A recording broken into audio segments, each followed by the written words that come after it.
आपल्या देशाचे विकास पुरुष लोकप्रिय पंतप्रधान आदरणीय नरेंद्र मोदी साहेब, केंद्रीय राज्यमंत्री रामदास आठवलेजी, केंद्रीय राज्यमंत्री मुरलीधरजी मोहोळ, चंद्रकांतदादा पाटील, दिलीप वळसे पाटील, खासदार उदयनराजे भोसले, उपसभापती नीलमताई गोरे, सर्व सन्माननीय आजी माजी खासदार, आमदार, महायुती घटक पक्षांचे उपस्थित असणारे सर्व सन्माननीय अध्यक्ष, तसंच महायुतीचे पुणे जिल्ह्यातील, पुणे शहरातील उपस्थित असणारे सर्व सन्माननीय उमेदवार, जमलेले पुणेकर, जिल्ह्याच्या कानाकोपऱ्यातून, शहराच्या कानाकोपऱ्यातून आलेले माझे सगळे प्रतिष्ठित नागरिक, मतदार बंधू भगिनी, पत्रकार मित्र आणि माझ्या तरुण मित्रांनो, आज कार्तिक एकादशी.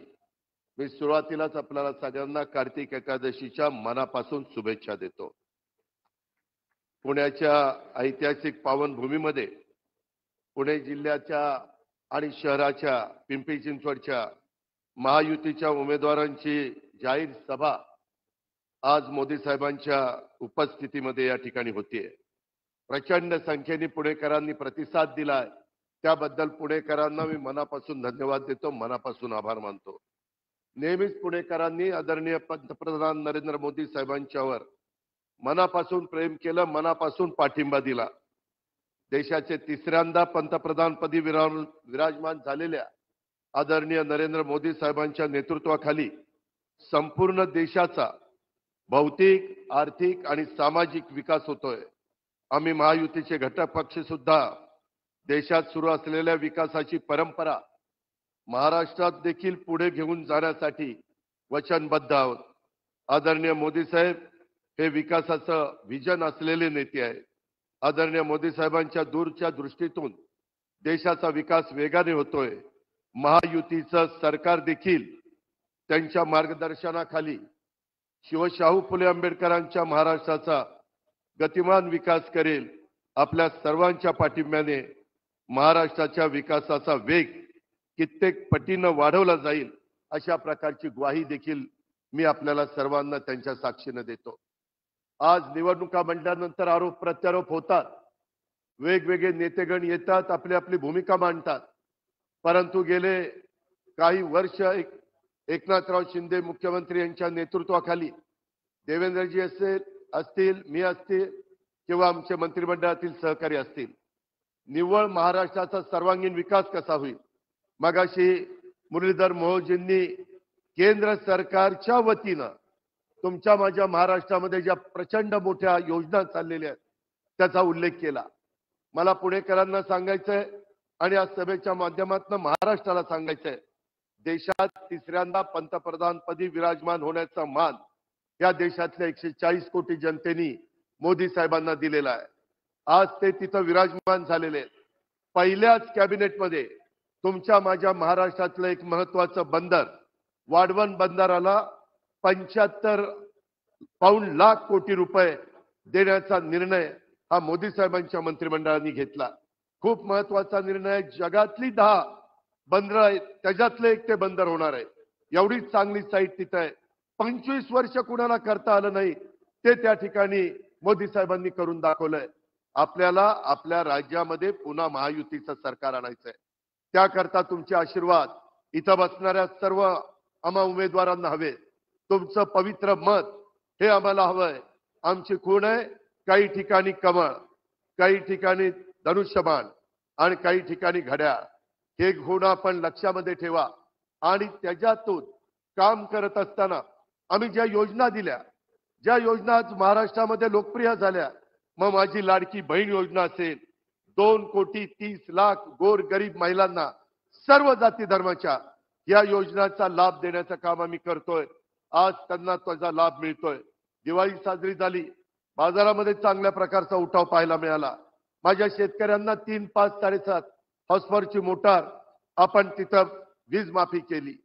माझ्या तरुणींना एक चांगल्या प्रकारे प्रशिक्षण देण्याच्या करता आपण त्यांना मानधन सुरू करतोय. त्याच्यामध्ये 6,000, 8,000, 10,000 रुपये देतोय. अशा खूप योजना आहेत. 3 गॅस सिलेंडरची योजना आहे, त्याच्यामध्ये मुलींना मोफत शिक्षणाची योजना आहे. या सगळ्या योजनांना आम्हाला 75 1000 कोटी रुपये लागत होते, पाऊण लाख कोटी. आपलं बजेट आहे 6.5 लाख कोटीचं. पुणेकरांनो नीट ऐका, 6.5 लाख कोटीमध्ये 3-3.5 लाख कोटी पगाराला, पेन्शनला आणि घेतलेल्या कर्जाचं व्याज द्यावं लागतं. राहिलेल्या 3 लाख कोटीमध्ये या योजना बसवाव्या लागतात. आणि आम्ही योजना केल्या त्यावेळेस त्यांनी तिजोरी खाली केली, राज्याला कंगाल केलं, त्याच्यामध्ये दिवाळखोरी काढली, वाटेल ते आरोप केले. आज पंचसूत्री कार्यक्रम त्यांचा आलाय. त्यांनी ज्या योजना दिल्या ना पुणेकरांनो, त्याची बेरीज मी मारली, लाभार्थींचा विचार केला, 3 लाख कोटी रुपये त्या योजनांना लागतात. त्यांच्या शहाण्यांनी राज्य चालवलं होतं का? 3.5 लाख कोटी ह्याला आणि 3 लाख कोटी त्याला. विकास कशाचा करायचा? निव्वळ जनतेची दिशाभूल करण्याचं काम चाललंय. मी पंतप्रधानांच्या साक्षीने तुम्हाला सांगतो, आजपर्यंत आम्ही जे बोललोय ते खरं बोललोय.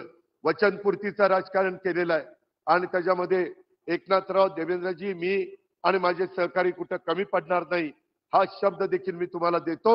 आणि इथून पुढच्या काळामध्ये राज्याला प्रगतीपथावर नेत असताना देशाचे पंतप्रधान नरेंद्र मोदींचा तुमच्या माझ्या राज्याला मोठ्या प्रमाणावर विकासाच्या बाबतीमध्ये कसा फायदा करून घेता येईल याकरता हे महाराष्ट्र सरकार कुठं कमी पडणार नाही याबद्दलची ग्वाही देतो. त्याकरता आणि आपण सुरू केलेल्या योजना पुढे 5 वर्ष चालवण्याच्या करता तुम्ही महायुतीच्या सन्माननीय उमेदवारांना तिथं कमळ, घड्याळ आणि धनुष्यबाण त्याला आपलं पवित्र मत देण्याचं मी आव्हान तुम्हाला सगळ्यांना करतो.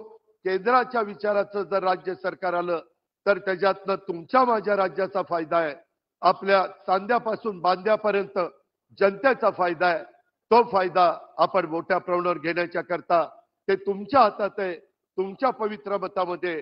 त्याकरता आपण सर्वांनी आपल्या राज्यामध्ये पुन्हा मोठ्या संख्येने महायुतीचे उमेदवार विजयी करावेत.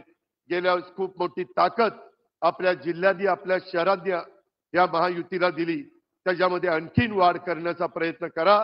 तुम्ही टाकलेल्या विश्वासाला आम्ही उमेदवार कुठेही तडा जाऊन देणार नाही हा शब्द मोदी साहेबांच्या साक्षीने देतो आणि आपल्या सगळ्यांची रजा घेतो. जय हिंद, जय महाराष्ट्र. आपण सर्वजण ज्या गोष्टीची आतुरतेने वाट बघत आहोत असे आपले लाडके पंतप्रधान नरेंद्रजी मोदी यांच्या भाषणाची वेळ आता आलेली आहे. आदरणीय प्रधानमंत्री नरेंद्र मोदी जी से मैं अनुरोध करती हूँ कि आप इस विशाल जनसभा को संबोधित करें.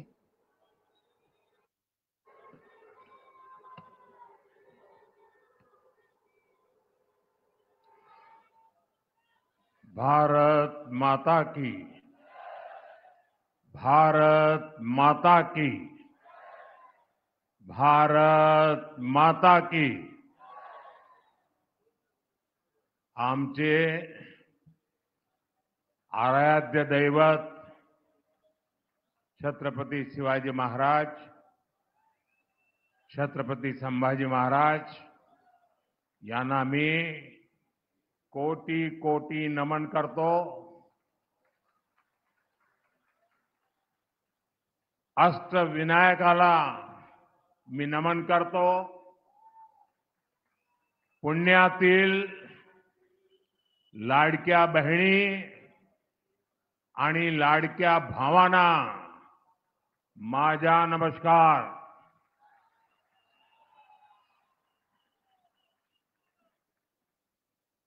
मैं देख रहा हूं वहां कोई सज्जन हमारी मां की बहुत बढ़िया चित्र बना करके लाए हैं. ये कोई सज्जन है जो मोदी को भी उठा के खड़े हो गए हैं. मैं आपका बहुत आभारी हूं. बच्चे भी बहुत कुछ बना के ले आए हैं. कोई इनको कलेक्ट कर ले भाई. जो लाए हैं पीछे अपना नाम पता लिख दे ताकि मैं आपको चिट्ठी भेजूंगा. आपका ये प्यार मेरे लिए बहुत बड़ी पूंजी है.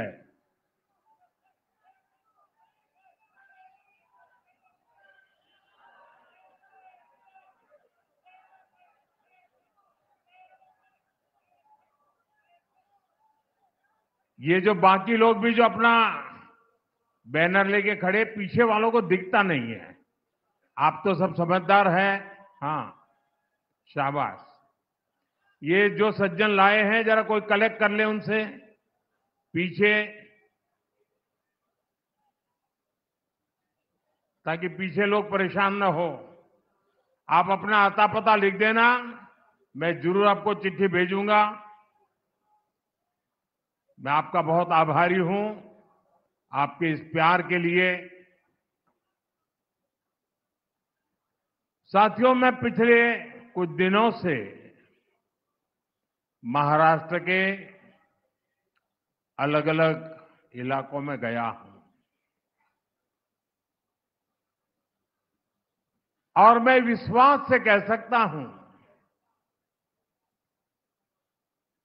कि ऐसा भरपूर जन समर्थन पूरे महाराष्ट्र में और आज पुणे का ये प्यार, ये स्नेह, और मुझे यहां आने में देर हुई इसलिए नहीं कि मैं देर से आया था, पर पूरे रास्ते भर इतनी तादाद में लोग खड़े थे कि उनको नमस्ते करते करते आने में भी मैं शायद फिर भी उन सबको न्याय नहीं कर पाया। लेकिन जो पूरे रास्ते पर मैंने उमंग और उत्साह देखा, नौजवानों का समर्थन देखा, साथियों, ये बता रहा है महाराष्ट्र में फिर एक बार महायुति सरकार, महाराष्ट्र में फिर एक बार, महाराष्ट्र में फिर एक बार।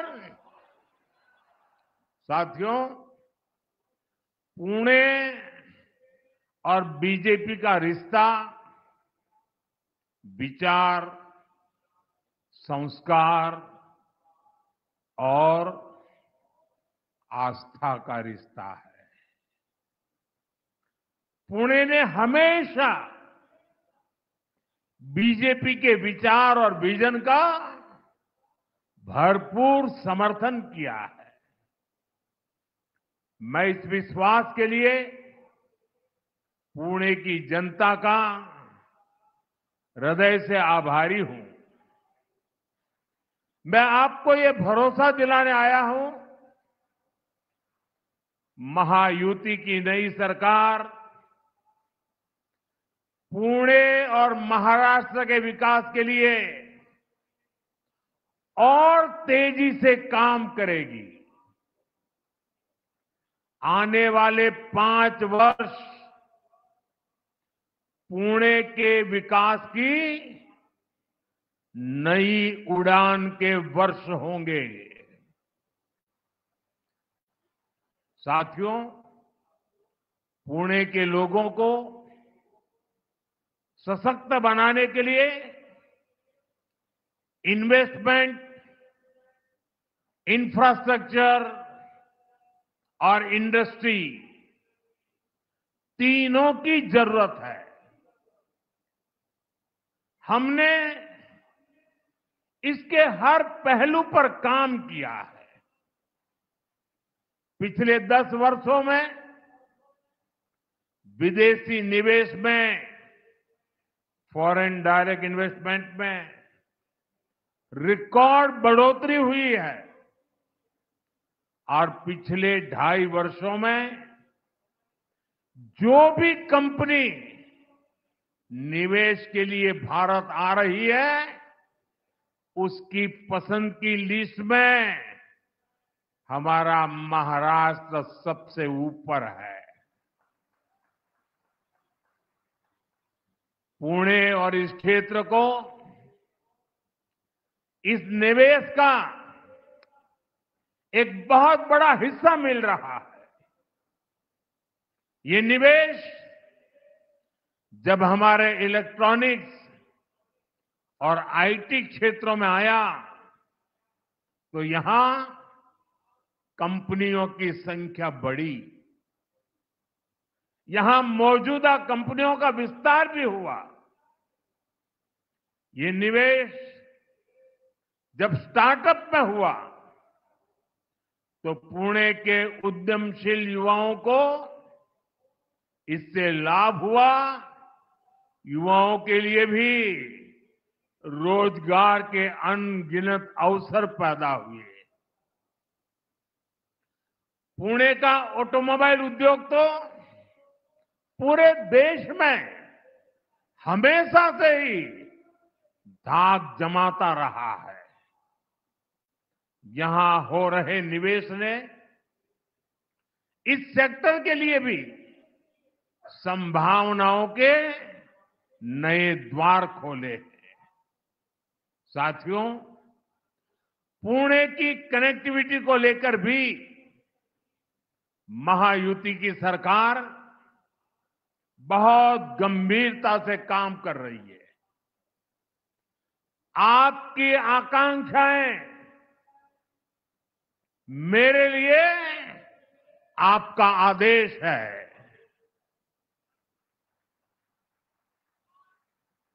आपके सपने मेरे लिए दिन रात काम करने की प्रेरणा है। आपकी आवश्यकताएं मेरी सरकार की योजनाओं का आधार है।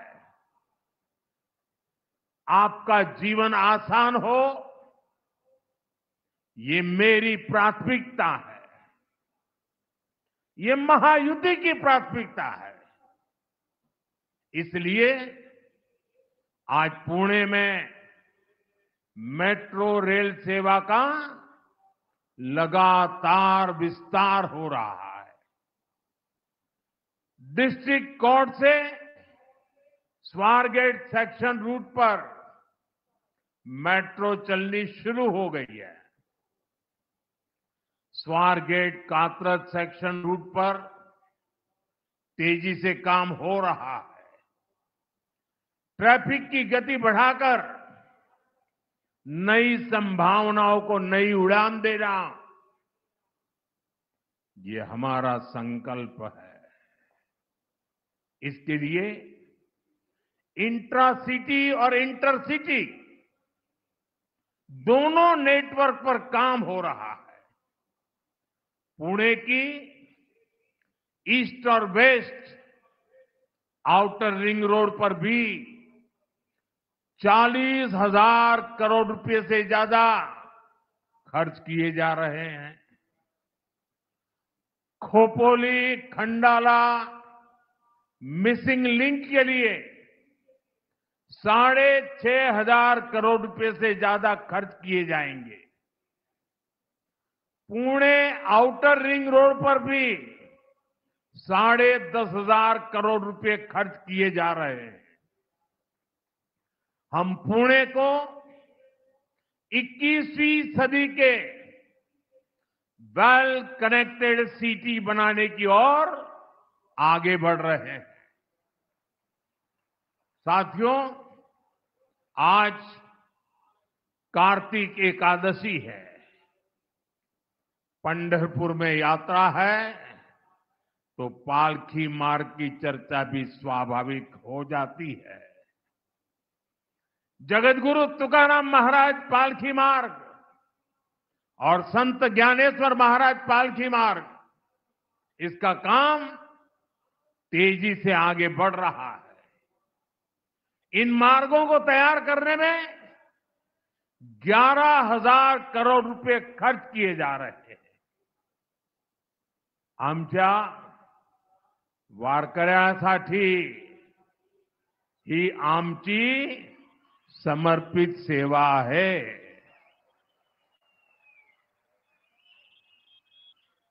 साथियों, महाराष्ट्र में विकास कार्यों की एक गति अभूतपूर्व है।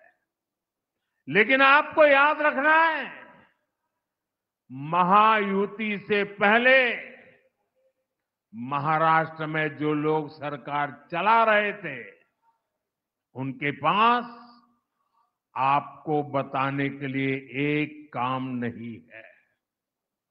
अघाड़ी के 2.5 साल तो हमारे प्रोजेक्ट पर रोक लगाने में ही बीत गए। यही कांग्रेस और उसके साथियों का कल्चर है। इसलिए महाराष्ट्र भी जान गया है, विकास का केवल एक ही विकल्प है, महायुति की सरकार। भाजपा महायुती आहे तर गती आहे, महाराष्ट्राची प्रगती आहे। साथियों, आज महाराष्ट्र के लोग कांग्रेस की करतूतों का काला चिट्ठा पड़ोसी राज्य कर्नाटका में देख रहे हैं। कर्नाटका में कांग्रेस ने झूठ का वही टेप रिकॉर्डर बजाकर वोट मांगे, हवाई वादे किए, सरकार बनी तो कांग्रेस ने हाथ खड़े कर दिए। अब वादे पूरे करने की जगह कांग्रेस ने जनता से वसूली का अभियान चलाया हुआ है। कर्नाटका में आए दिन कोई न कोई घोटाला सामने आ रहा है। यानी कर्नाटका में कांग्रेस जनता को खुलेआम लूट रही है। आरोप है कि लूट का यही पैसा महाराष्ट्र में भेजकर चुनाव लड़वाया जा रहा है। अगर हमें महाराष्ट्र को बचाना है तो कांग्रेस नाम की इस आफत को दूर ही रखना है। साथियों, पूरा देश इन दिनों कांग्रेस का एक और विश्वासघात देख रहा है। कांग्रेस ने जम्मू कश्मीर विधानसभा में आर्टिकल 370 फिर से लागू करने का प्रस्ताव पास किया है। जो लोग संविधान की किताबें देश को दिखा रहे हैं और महाराष्ट्र में कोरे कागजों वाली किताब बांट रहे हैं, जरा मैं उनको पूछना चाहता हूं, 6-6, 7-7 दशक तक उन्होंने देश पर राज किया है। जरा बताएं, बाबा साहब आंबेडकर ने बनाया संविधान पूरे हिंदुस्तान में लागू क्यों नहीं हुआ? 6-6, 7-7 दशक तक बाबा साहब का संविधान पूरे हिंदुस्तान में लागू नहीं था। आपको भी सुनकर के शायद आश्चर्य होता होगा, लेकिन ये सच्चाई है। जम्मू कश्मीर में अलग विधान था, भारत का संविधान वहां नहीं चलता था। वहां का विधान अलग, वहां का प्रधान अलग, वहां का निशान अलग। 6-6, 7-7 दशक तक पहली बार बाबा साहब का संविधान जम्मू कश्मीर में तब पहुंचा जब आपने मोदी को सेवा का अवसर दिया। इन्होंने 370 की ऐसी दीवार खड़ी कर दी थी कि भारत का संविधान वहां घुस नहीं सकता था। आपके आशीर्वाद से 140 करोड़ देशवासियों की प्रबल इच्छा शक्ति से आपके इस सेवक मोदी ने 370 को जमीन में गाड़ दिया है।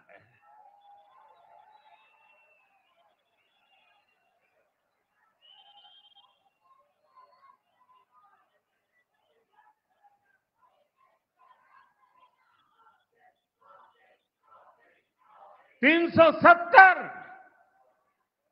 जिसने कश्मीर को भारत से काटने का काम किया, 370 जिसने कश्मीर में आतंकवाद और अलगाववाद को हवा दी, 370 जिसने कश्मीर में भारत का संविधान लागू नहीं होने दिया, बीजेपी ने उसे खत्म करके कश्मीर में तिरंगा फहराया है।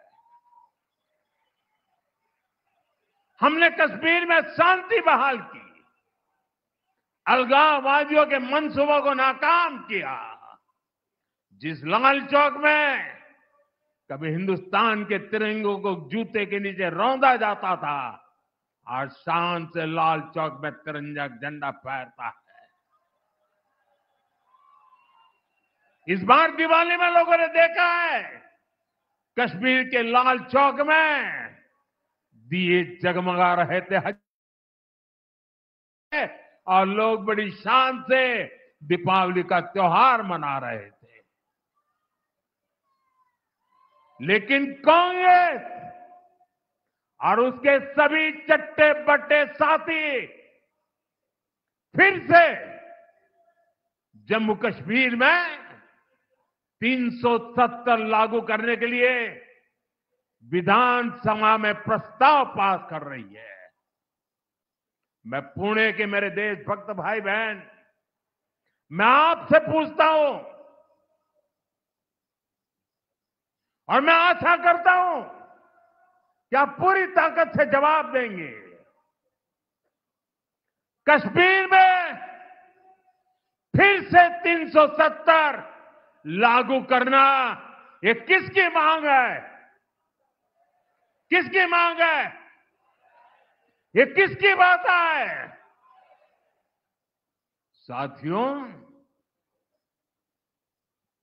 पिछले 70 साल से ये भाषा सिर्फ और सिर्फ पाकिस्तान बोलता रहा है और आज जो भाषा पाकिस्तान बोलता था वो भाषा कांग्रेस बोल रही है, उसके चट्टे बट्टे बोल रहे हैं।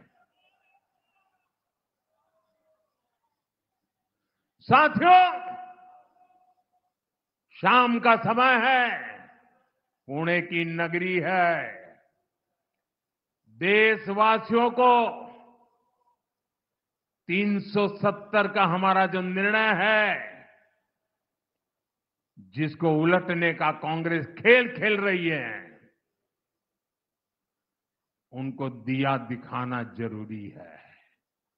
आप अपना मोबाइल फोन निकालिए और अपने मोबाइल फोन से फ्लैश लाइट चलाइए, जरा मंच वाले भी जलाएं। देख लें देश के लोग, ये 370 हटाने का समर्थन है। देश अब कश्मीर को दूर रखने के लिए तैयार नहीं है।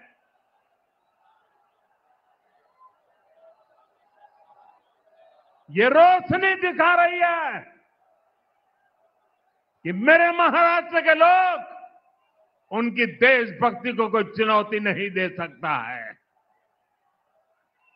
बोले भारत माता की, भारत माता की, भारत माता की। साथियों, जम्मू कश्मीर में 370 की वापसी की बात न कभी ये देश स्वीकार करेगा और मेरा महाराष्ट्र छत्रपति शिवाजी महाराज की ये धरती कभी स्वीकार नहीं कर सकती। साथियों, भाजपा एनडीए की सरकार ने हमेशा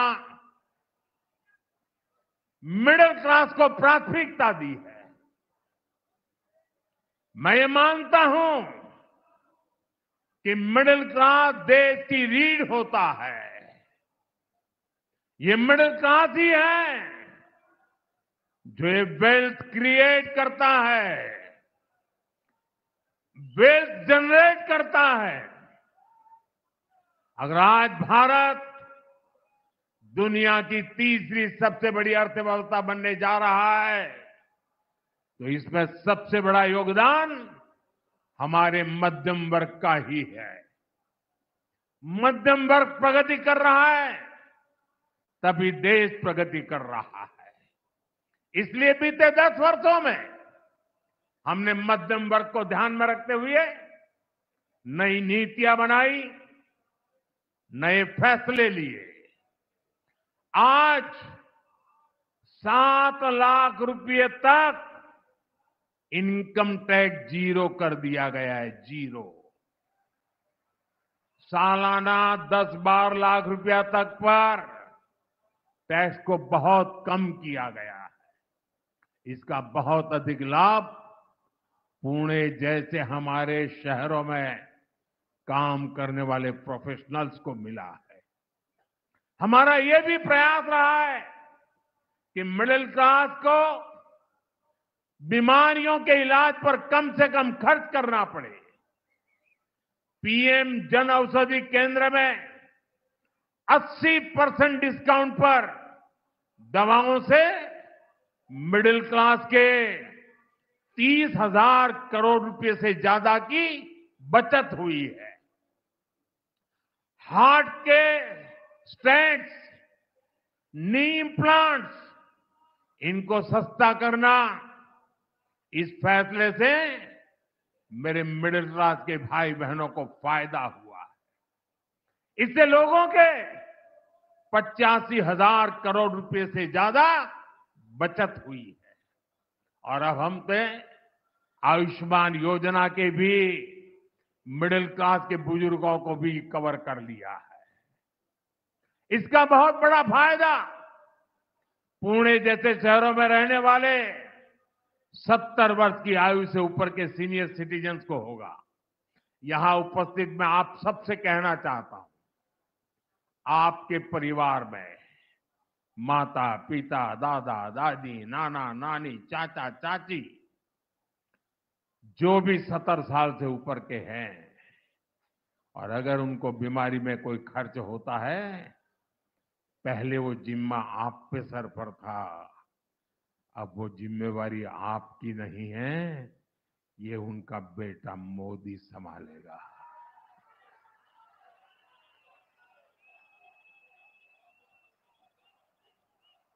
आयुष्मान वय वंदना कार्ड से अब उन्हें 5 लाख रुपए तक का मुफ्त इलाज मिलेगा।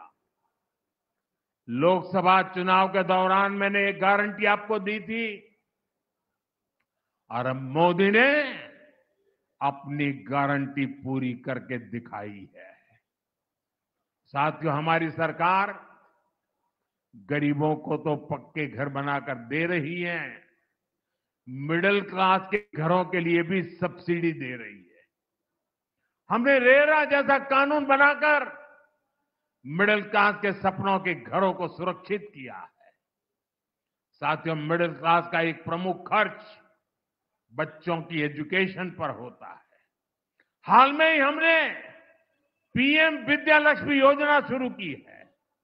इस स्कीम के तहत जो भी युवा हायर एजुकेशन में एडमिशन लेना चाहता है, बेटा हो या बेटी, बिना गारंटी के अब आपको कुछ भी गिरवी नहीं रखना पड़ेगा। आपकी सबसे बड़ी गारंटी आपका सेवक मोदी है। 10 लाख रुपए तक का लोन बिना गारंटी आपके बच्चों की पढ़ाई के लिए, और ये लोन बहुत सस्ता होगा, इसमें ब्याज पर भी छूट होगी। मिडिल क्लास परिवार बच्चों को मेडिकल की पढ़ाई के लिए बाहर भेजने में बहुत खर्च करते हैं। बीते 10 साल में मेडिकल लाइन में हमने 1 लाख नई सीटें जोड़ी है।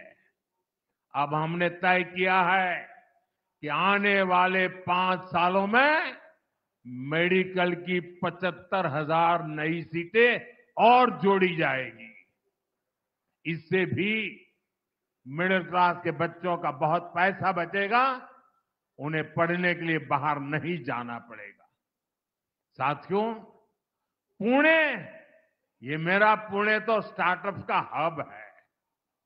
हाल में हमने स्टार्टअप को बढ़ावा देने के लिए बहुत सारे कदम उठाए। हमने स्पेस स्टार्टअप के लिए 1,000 करोड़ रुपए का स्पेशल फंड बनाने का निर्णय लिया है। जो युवा साथी रिसर्च में जाना चाहते हैं, उनके लिए भी एक बहुत बड़ा रिसर्च फंड हमने बनाया है। नौजवानों को नौकरियां मिले, इसके लिए हमने विशेष पीएम पैकेज घोषित किया है। इसके तहत बड़ी बड़ी कंपनियों में इंटर्नशिप की योजना शुरू भी हो चुकी है। कंपनियों में पहली जॉब पर प्रोत्साहन देने का काम भी हमारी सरकार कर रही है। साथियों, पुणे महाराष्ट्र की सांस्कृतिक राजधानी है। महायुति की सरकार ने महाराष्ट्र की संस्कृति के संरक्षण और प्रसार के लिए कई महत्वपूर्ण कदम उठाए हैं। महाराष्ट्र के लोग दशकों से मराठी को अभिजात भाषा का दर्जा देने की मांग कर रहे थे,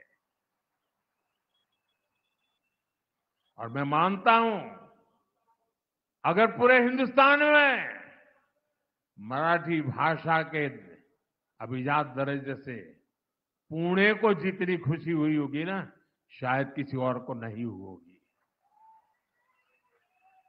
कांग्रेस की सरकारों ने, अघाड़ी के नेताओं ने हमेशा इसकी अनदेखी की। हमारी सरकार ने मराठी को अभिजात भाषा का दर्जा देकर अपना दायित्व निभाया है। हम महाराष्ट्र की विरासत को संरक्षित करने के लिए लगातार काम कर रहे हैं।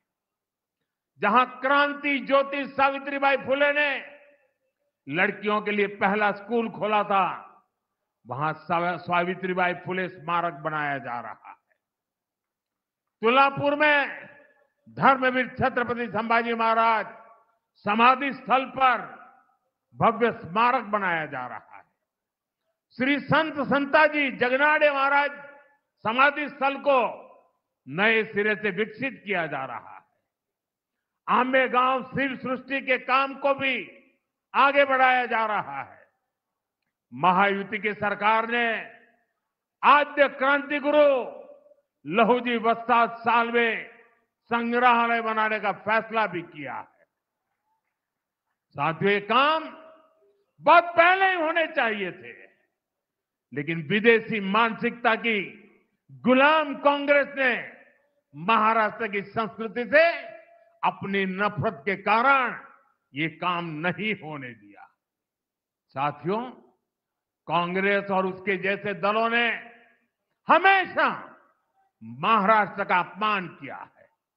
ये धरती छत्रपति शिवाजी महाराज की धरती है, लेकिन कांग्रेस और उसके साथी अगर कसीदे पढ़ते हैं तो औरंगजेब की शान के कसीदे पढ़ते हैं।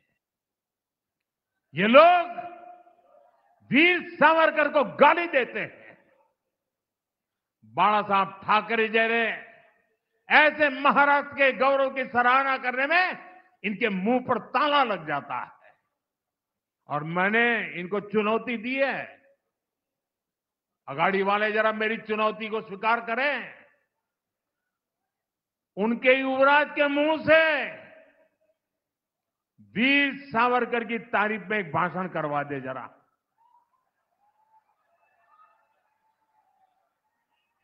मैं अघाड़ी के साथियों को कहता हूं, अगर उनमें दम हो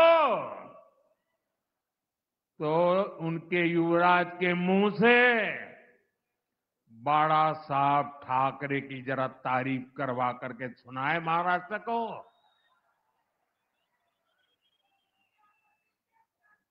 साथियों, कांग्रेस एक ऐसी पार्टी है जिसके पास न नीति है, न नीयत है और नैतिकता का नामो निशान नहीं है।